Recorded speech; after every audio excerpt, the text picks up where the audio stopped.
പ്രിയ സഹോദരരെ, കർത്താവായ യേശു ക്രിസ്തുവിൻ്റെ രണ്ടാം വരവെന്ന ചാനലിലേക്ക് നിങ്ങൾക്കെല്ലാവർക്കും സ്വാഗതം പറയുന്നു. കഴിഞ്ഞ എപ്പിസോഡുകളിൽ നമ്മൾ വെളിപാടിൻ്റെ വെളിപ്പെടുത്തലുകൾ എന്ന പുസ്തകത്തെ ആധാരമാക്കിയിട്ട് ക്ലാസ്സിൽ അതിൻ്റെ 10 ക്ലാസ്സുകൾ നമ്മൾ കേൾക്കുകയുണ്ടായി. 11ാമത്തെ ക്ലാസ് എടുക്കുന്നതിന് മുമ്പ് ദൈവരാജ്യം എന്താണ്, ദൈവരാജ്യത്തെക്കുറിച്ചും സ്വർഗരാജ്യത്തെക്കുറിച്ചൊക്കെയുള്ള ആ വേർതിരിച്ചുള്ള പഠനം. ദൈവരാജ്യം എന്ന് പറഞ്ഞാൽ ഭക്ഷണമോ പാനീയമോ അല്ല, നീതി, സമാധാനം, പരിശുദ്ധമായ സന്തോഷമാണ്. പരിശുദ്ധമായ സന്തോഷം എന്ന് പറഞ്ഞാൽ എത്ര നിഗൂഢമായിട്ടാണ് ദൈവം അതിൻ്റെ ആത്മാക്കൾ തമ്മിൽ സന്തോഷിക്കുന്നത്. ദൈവരാജ്യത്തെ ഓർത്ത്, ക്രിസ്തുവിൻ്റെ ആ വചനത്തെ ഓർത്ത്, സ്വർഗീയ മഹത്വത്തെ ഓർത്ത്, ക്രിസ്തുവിന് വേണ്ടി ഒരാത്മാവ് എങ്ങനെയാണ് സന്തോഷിക്കുന്നതൊക്കെ നമ്മൾ ആ വചനത്തിൽ കൂടെ കേട്ടു. അപ്പോൾ അതിൻ്റെ കുറേ കാര്യങ്ങൾ നിങ്ങളോട് സംസാരിക്കേണ്ടതായിട്ട് വന്നതുകൊണ്ട് വെളിപാടിന് 11 ഭാഗം എടുക്കാൻ പറ്റില്ല. ഇപ്രാവശ്യം നമ്മൾ 11 ഭാഗം എടുക്കുകയാണ്. അതിനകത്ത് നമ്മൾ എടുക്കുന്നത് വെളിപാടിൻ്റെ പുസ്തകം 5-ാം അധ്യായം അതിൻ്റെ 1-ാം തിരുവചനമാണ്. അവിടെ ഇങ്ങനെ എഴുതപ്പെട്ടിട്ട് മുദ്രിത ഗ്രന്ഥവും കുഞ്ഞാടും എന്നാണ് അതിൻ്റെ ഹെഡിങ്. സിംഹാസനസ്ഥൻ്റെ വലത്ത് കൈയിൽ അകത്തും പുറത്തും എഴുതപ്പെട്ടതും സപ്തമുദ്രകൾ പതിപ്പിച്ചതുമായ ഒരു പുസ്തകച്ചുരുൾ ഞാൻ കണ്ടു. ശക്തമായൊരു ദൂതനെയും ഞാൻ കണ്ടു. അവൻ ഉച്ചസ്വരത്തിൽ വിളിച്ചു പറഞ്ഞു എന്ന് നമ്മൾ കേൾക്കുകയാണ്. അപ്പം അകത്തും പുറത്തും എഴുതപ്പെട്ടത് സിംഹാസനസ്ഥൻ്റെ വലത്തു കൈയിൽ, അത് പിതാവാ ദൈവത്തിൻ്റെ വലത്ത് കൈയിൽ അകത്തും പുറത്തും എഴുതപ്പെട്ടതും സപ്തമുദ്രകൾ പതിപ്പിച്ചതും. അപ്പോൾ ഈ അകത്തും പുറത്തും എഴുതപ്പെട്ടെന്ന് പറഞ്ഞാൽ ശരിക്കും എന്താണ്? അകത്ത് എഴുതുക എന്ന് പറഞ്ഞാൽ സ്വർഗത്തിൽ എഴുതപ്പെടുക എന്നാണ് അർത്ഥം. സ്വർഗത്തിൽ പിതാവ്, പുത്രൻ, പരിശുദ്ധാത്മാവ്, ത്രിയേക ദൈവത്തിൻ്റെ ഹൃദയത്തിൽ രൂപപ്പെട്ടതും എഴുതപ്പെട്ടതുമായ ദൈവവചനങ്ങൾ, അതാണ് ജീവനുള്ള വചനം. ആ ജീവനുള്ള വചനം അത് ഭൂമിയിലായിരിക്കുന്ന വ്യക്തികളോട്, അതായത് പ്രവാചകന്മാരോട് സംസാരിച്ച് ദൈവത്തിൻ്റെ ആത്മാവും ഭൂമിയിലെ മനുഷ്യരുടെ ആത്മാവും തമ്മിൽ സ്നേഹവും ഐക്യവും വിശ്വാസവും വിശുദ്ധിയുള്ളവർക്ക്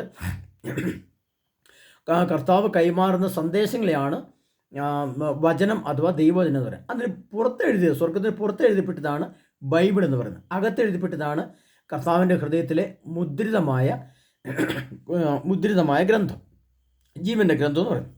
അപ്പോൾ നിങ്ങൾ അത്രയും കാര്യം മനസ്സിലായിട്ടെന്ന് വിചാരിക്കുകയാണ്. സപ്തമുദ്രകൾ പതിപ്പിച്ചത് എന്താണ്? സപ്തമുദ്ര സപ്തമുദ്രകൾ പതിപ്പിച്ചതുമായ ഒരു പുസ്തകച്ചുരുൾ ഞാൻ കണ്ടു. ആ സപ്തമുദ്രകൾ എന്ന് പറയുമ്പോൾ അവൻ 7, അത് കുറച്ചുകൂടി നിങ്ങൾ വായിച്ച് നമുക്ക് മനസ്സിലാവും. ഈ ചുരുൾ നിവർക്കാനോ അതിലേക്ക് നോക്കാനോ കഴിഞ്ഞില്ല. ചുരുൾ നിവർക്കാനോ അതിലേക്ക് നോക്കാനോ യോഗ്യനായി ആരെയും കണ്ടെത്താൻ കഴിയാത്തതിനാൽ ഞാൻ വളരെയേറെ കരഞ്ഞു. അപ്പോൾ ശ്രേഷ്ഠന്മാരിൽ ഒരുവൻ എന്നോട് പറഞ്ഞു, കരയാതിരിക്കൂ, ഇതാ യൂദാവംശത്തിൻ്റെ സിംഹവും ദാവീദിൻ്റെ പേരും ആയവൻ വിജയിച്ചിരിക്കുന്നു. അവിടെ യൂദാവംശത്തിലെ ഒരു സിംഹക്കുട്ടിയെ പോലെ അത്ര ധൈര്യശാലിയും അത്ര ധീര രക്തസാക്ഷിത്വത്തിനോ കഴിവുള്ള ശക്തിയുള്ള ദൈവമായ യേശു ക്രിസ്തുവിനെയാണ് അവിടെ ഈ സപ്തമുദ്രകൾ പതിപ്പിക്കാൻ വേണ്ടിയിട്ട് കർത്താവ് നിയോഗിക്കുന്നത്. കാരണം ഈ സപ്തമുദ്രകൾ എന്ന് പറയുന്നത് അവൻ്റെ 7 ഇന്ദ്രിയങ്ങളാണ്. ഒരു വ്യക്തിയുടെ, അവന് ശ്രേഷ്ഠന്മാരുടെ നടുവിൽ കൊല്ലപ്പെട്ടതായി തോന്നുന്നൊരു കുഞ്ഞാട് നിൽക്കുന്നത് ഞാൻ കണ്ടു. അവന് 7 കൊമ്പും 7 കണ്ണുകളും ഉണ്ട്. ഈ കണ്ണുകൾ ലോകമെമ്പാടും അയക്കപ്പെട്ട ദൈവത്തിൻ്റെ സപ്താത്മകളാണ്. ഈ 7 കൊമ്പ് എന്ന് പറയുന്നത് ശരിക്കും ഒരു മനുഷ്യൻ്റെ 7 ഇന്ദ്രിയങ്ങളെയാണ് ദൈവം അർത്ഥമാക്കുന്നത്. അപ്പോൾ ദൈവത്തിൻ്റെ മനുഷ്യൻ്റെ ഓരോ കൊമ്പ് പോലെയുള്ള, മനുഷ്യൻ അഹങ്കരിക്കുകയും ഒക്കെ ചെയ്യുന്ന, പാപം ചെയ്യാൻ തിന്മ ചെയ്യാനൊക്കെ ഉപയോഗിക്കുന്നത് ഇന്ദ്രിയങ്ങൾ ഉപയോഗിച്ചാണ്. എന്നാൽ ദൈവത്തിൻ്റെ യേശുക്രിസ്തുവിൻ്റെ 7 കൊമ്പ് എന്ന് പറയുന്നത് യേശുക്രിസ്തുവിൻ്റെ 7 ഇന്ദ്രിയങ്ങളാണെങ്കിലും ആ ഇന്ദ്രിയങ്ങൾ മുഴുവൻ ഭൂമിയിൽ വന്നപ്പോൾ എന്തായിട്ട് മാറി? അത് മുഴുവനും രക്തപങ്കിലമായിട്ട് മാറി. കർത്താവിൻ്റെ നമുക്കറിയാം, അത് നമ്മൾക്ക് വായിച്ചാൽ കുറച്ചുകൂടെ മനസ്സിലാകണമെങ്കിൽ നമ്മൾ എവിടെയാണ് വായിക്കേണ്ടതെന്ന് ചോദിച്ചാൽ യേശയ്യാപ്രവാചകൻ്റെ പുസ്തകത്തിലേക്ക് പോയാലേ അത് മനസ്സിലാക്കുള്ളൂ. യേശയ്യാപ്രവാചകൻ്റെ പുസ്തകം 53-ാം അധ്യായത്തിലേക്ക് വരുമ്പോഴാണ് ഈ 7 കൊമ്പ് എന്ന് പറയുന്നത് 7 ഇന്ദ്രിയമാണെന്നും ആ 7 ഇന്ദ്രിയത്തെ കർത്താവിൻ്റെ ക്രൂശീകരണ സമയത്ത് ഓരോ സമയത്തും ക്രൂശിക്കുന്ന സമയത്ത് ഇപ്പോൾ കണ്ണുകൾ മൂടിക്കെട്ടുന്നതിന് മുമ്പ് കർത്താവിൻ്റെ ശിരസിൽ മുൾമുടി വെച്ചു.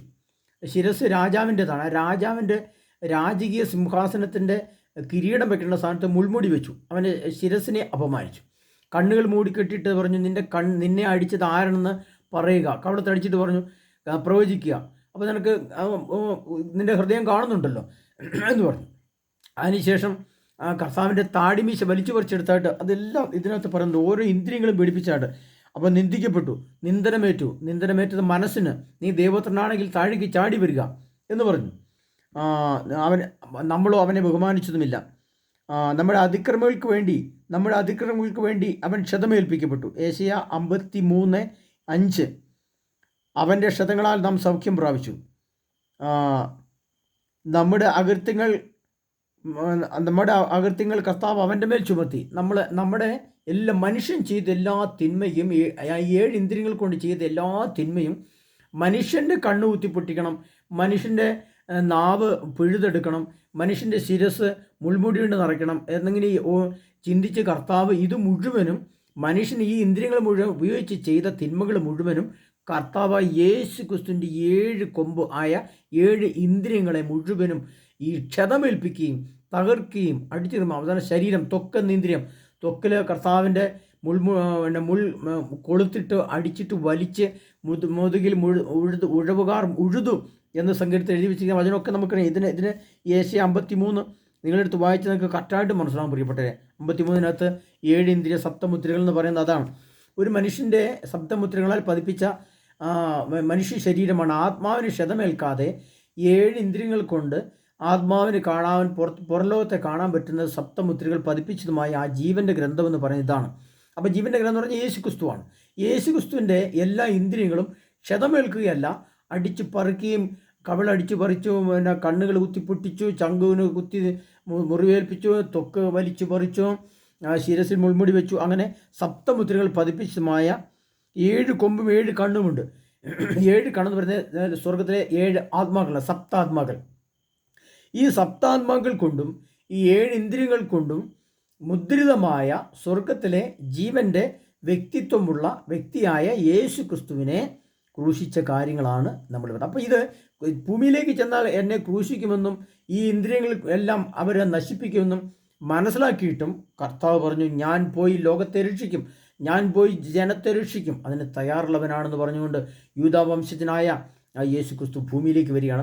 നമ്മളെ ഇപ്പം അമേരിക്കയിലേക്ക് പറഞ്ഞു വിടാം. അമേരിക്കയിൽ ചെന്ന് നമ്മുടെ കൈയും കാലും കണ്ണും എല്ലാം പിഴുതെടുത്ത് മൂക്കും നശിപ്പിക്കും, ശരീരം നശിപ്പിക്കും എന്ന് പറഞ്ഞിട്ടാണെങ്കിൽ നമ്മൾ ആരെങ്കിലും അമേരിക്കയിലേക്ക് പോകുമോ, അല്ലെങ്കിൽ ആഫ്രിക്കയിലേക്ക് പോകുമോ? പോവില്ല.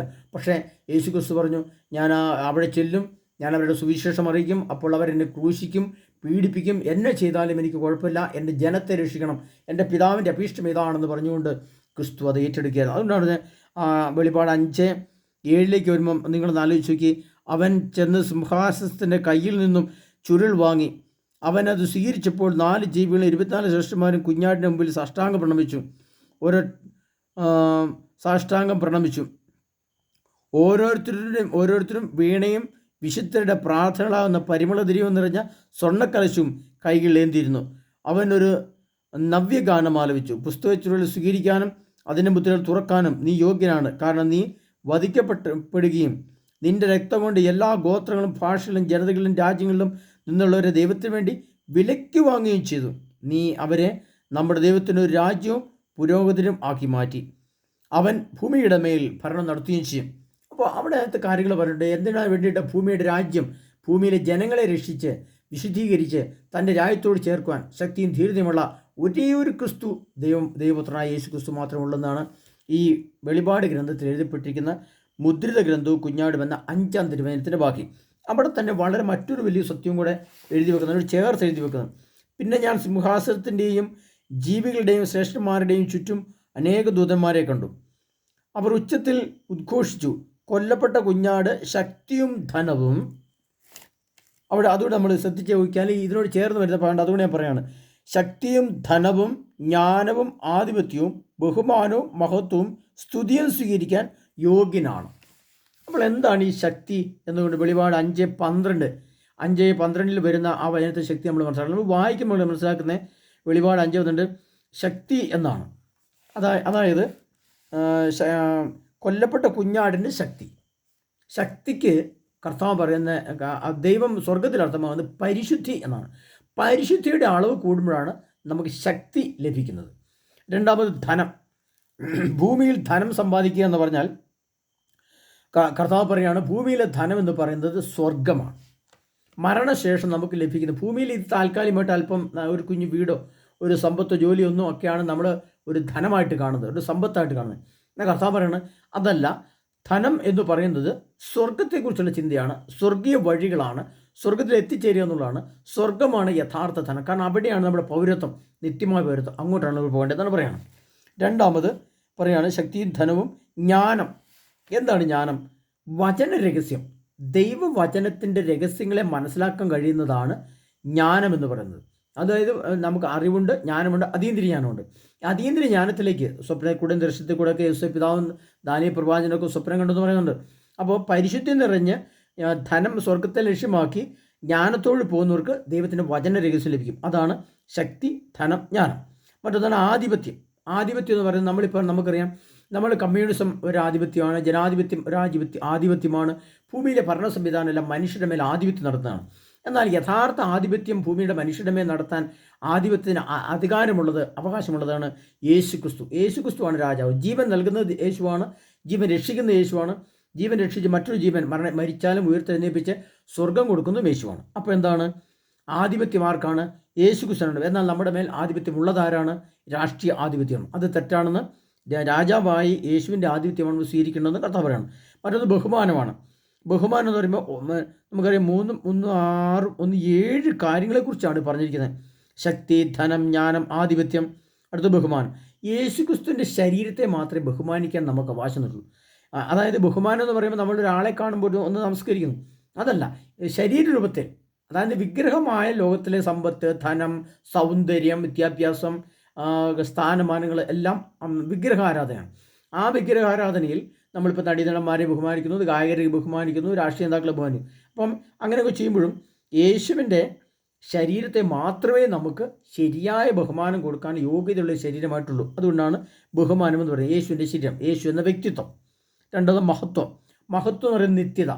അത് മരിച്ചാലും മരിച്ചിട്ട് ഉയർത്തെഴുന്നേൽക്കുന്നത് ഒരു നിത്യജീവൻ, നിത്യജീവൻ്റെ സ്വർഗം, നിത്യജീവൻ വസിക്കുന്ന സ്ഥലം. അതാണ് ദൈവം അർത്ഥമാക്കുന്ന നിത്യജീവൻ. അടുത്ത സ്തുതി. സ്തുതി എന്ന് പറഞ്ഞാൽ ആരാധനയാണ്. യഥാർത്ഥ ആരാധന അർഹിക്കുന്ന യേശു ക്രിസ്തു മാത്രമേ. കാരണം എന്തുകൊണ്ടാണ് യേശു ക്രിസ്തു ഈ ശക്തി, ധനം, ജ്ഞാനം, ആധിപത്യം, ബഹുമാനം, മഹത്വം, സ്തുതി ഇതെല്ലാം അർഹിക്കുന്ന വ്യക്തി എന്തുകൊണ്ടാണ്? അതാണ് ശബ്ദമുദ്രകൾ പതിപ്പിച്ചത് എന്ന് പറഞ്ഞാൽ തൻ്റെ എല്ലാ ഇന്ദ്രിയങ്ങളെയും കർത്താവിൻ്റെ യേശു ക്രിസ്തുവിൻ്റെ തിരുശരീരത്തെ മുഴുവനും അത് മാന്തി പറിക്കുകയും പിച്ച് ചീന്തുകയും മാംസകഷ്ണങ്ങൾ ശരീരത്തിൽ അടർത്തി മാറ്റുകയും കൈകൾ വലിച്ച് ആണിപ്പടിയിൽ ചേർത്ത് കുരിശി ചേർത്ത് അട്ടിക്കുമ്പോഴും ഹൃദയം കുന്തം കൊണ്ട് കുത്തി അവിടുന്ന് രക്തവും വെള്ളം ഒലിപ്പിക്കുമ്പോഴും അവസാന ചുള്ളി രക്തവും യേശു ക്രിസ്തു ഈ ലോകത്തിലെ ജനങ്ങളുടെ പാപികളുടെ വിശുദ്ധീകരണ പ്രക്രിയയ്ക്ക് വേണ്ടി തൻ്റെ ശരീരം വിട്ടുകൊടുത്ത്, പീഡനത്തെ വിട്ടുകൊടുത്ത് കർത്താവ് നിത്യരക്ഷ തരാൻ വേണ്ടി യോഗ്യത നേടിയ ഒരേ ഒരു വ്യക്തി ഭൂമിയിലും സ്വർഗത്തിലും ഉള്ള ഒരേ ഒരു വ്യക്തിയാണ് യേശു ക്രിസ്തു. അതുകൊണ്ടാണ് വെളിപാട് 5:12 പറയുന്നത് ആ വചനം നമ്മൾ ഇങ്ങനെ ഇത് ശേഷം തന്നെ നിങ്ങൾ വായിക്കുമ്പോൾ നിങ്ങൾക്ക് മനസ്സിലാവും. കൊല്ലപ്പെട്ട കുഞ്ഞാട് ശക്തിയും ധനവും ജ്ഞാനവും ആധിപത്യവും ബഹുമാനവും മഹത്വവും സ്തുതിയും സ്വീകരിക്കാൻ യോഗ്യനാണ്. ആ സ്വീകരിക്കാൻ യോഗ്യത ഇത്രമാത്രം പീഡ സഹിച്ച ഒരേ ഒരു വ്യക്തി യേശു ക്രിസ്തു മാത്രമുള്ളൂ. അപ്പോൾ അത്രമാത്രം യേശു ക്രിസ്തു നമ്മൾ സ്നേഹിക്കാനും ബഹുമാനിക്കാനും അംഗീകരിക്കാനും ആദരവ് കൊടുക്കാനും സ്തുതിക്കാനും ആരാധിക്കാനും യോഗ്യതയുള്ള ഒരേ ഒരു വ്യക്തി യേശു ക്രിസ്തു മാത്രമുള്ളപ്പോഴാണ് നമ്മൾ മാതാവിൻ്റെ പുറകെ പോകുന്നു, യേശു പിതാവിൻ്റെ തിരുനാൾ ആഘോഷിക്കുന്നു. നമ്മളിങ്ങനെ ഈ ഗ്രന്ഥം വായിച്ച് പഠിച്ച് ഇതുപോലെ തന്നെ വ്യാഖ്യാനപരം കേട്ട് നിങ്ങൾ ഒരുങ്ങിയാൽ നമ്മുടെ ഹൃദയവും മറ്റൊരു ദൈവത്തിലേക്കും പോയില്ല പ്രിയപ്പെട്ടവരെ. ഒരു ജാതിമത വർണ്ണത്തിനപ്പുറത്തേക്ക് ഒരു അതിർവരമ്പ് ഭേദിച്ച് ഒരു മുസ്ലിമിനെ കല്യാണം കഴിക്കാനോ ഒരു ഹിന്ദുവിനെ കല്യാണം കഴിക്കാനോ നമ്മളൊരു മാതാവിൻ്റെ ഊട്ടുനേർച്ചയ്ക്കോ മാതാവിൻ്റെ ഉടമ്പടിക്കോ ഒന്നും നമ്മൾ പോയില്ല. കാരണം എന്തുകൊണ്ടാണ് ഇതിൻ്റെ കാരണം? ഇത് വ്യക്തമായിട്ട് വിശുദ്ധഗ്രന്ഥത്തിൽ എഴുതി വെച്ചിട്ടുണ്ട്. അതിൻ്റെ കാരണം എന്തുകൊണ്ടാണ് അന്യദൈവാരാധന പാടില്ല.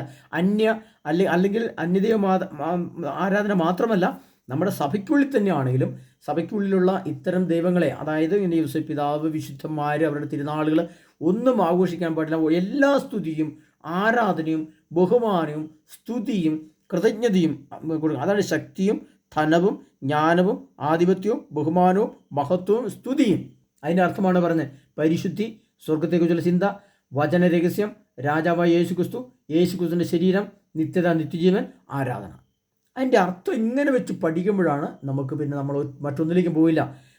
ഒരു വിശുദ്ധന്മാരൊക്കെ മധ്യസ്ഥം നേടുകയും വിശുദ്ധന്മാരെ എന്ന് പറഞ്ഞ് നമുക്കൊന്ന് വിളിക്കാം.